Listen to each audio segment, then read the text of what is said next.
Okay, just for funsies, I want you to look down at your feet. Some of you are wearing big furry slippers. Love them. Some of you are full-on foot commando, and let's be honest, you might want to visit a nail clipper.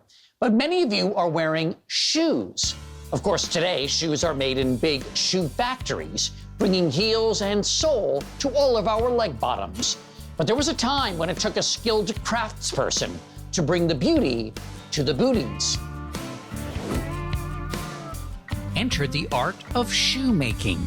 Not to be confused with being a shoe cobbler. No, a cobbler is one who fixes shoes. But a shoemaker puts all the pieces together. And back in the mid-1800s, it was often done in a little shop like this one, which now sits inside the Henry Ford Museum. Okay, so we've got a little building. Yeah, it looks really homey. Yeah. I got a look inside the quaint shoe shop thanks to Chief Curator at the Henry Ford, Marc Greuther. What went on here? Were shoes sold here? No, they actually weren't. So it's a workshop. It's actually like a small factory. The shop was owned by a fellow named Will Currier. Raw materials would get sent to him, and then he and his assistants would assemble them. Tell me about the process of making the shoes. They're receiving cut leather, so that would consist of the leather that would be used for soles and then the uppers. There's a lot of stitching going on, but there's a lot of shaping going on. If you think of the shape of a shoe, that's all flat leather to begin with. So there's some steaming, there's some soaking, there's some forming. There's what's called skiving. This is a skiving machine. This is where you're slicing thicker pieces of leather. When you're talking about the skiving, I'm thinking of a butcher or somebody working at a delicatessen, right? Slicing. Yeah, almost like that. The actual mechanical actuation's a little different, but that's in essence what's going on.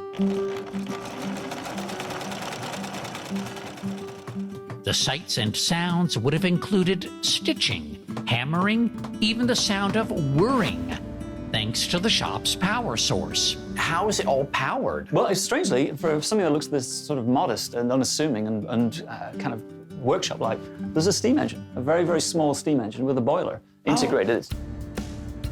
The steam engine, an object of fascination for Henry Ford. Henry Ford was very, very mechanically inclined. So there's no getting around the fact he liked installations like this because it was apparent what was going on. There was a legibility to the machines. He also had that very deep interest in the workings of everyday life, whether it was actually work or whether it was the material culture of everyday life, like shoes and clothing. By the 1920s, this shop was out of use, and shoemaking was becoming more automated. But its beginnings remain etched in memory in shops like these, preserving history's craftsmanship.